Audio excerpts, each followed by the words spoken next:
Good morning mga ka-DDS. Ano nang sinabi ni Kaluyal kagabi sa live ni Badaraho? October 7, nag-file si Tatay Digong as a mayor ng Davao City.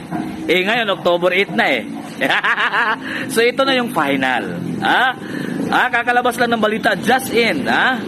Former President Rodrigo canceled his Certificate of Candidacy or COC for Davao City Mayor and instead registered to join the 2025 senatorial race on the last day of filing period. Ano na ngayon mga loyalista?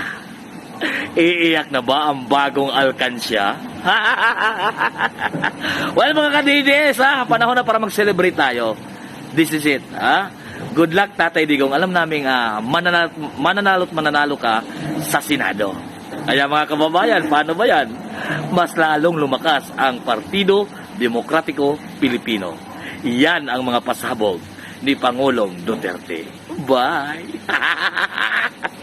Tahol mga bangag. Tahol. Rar.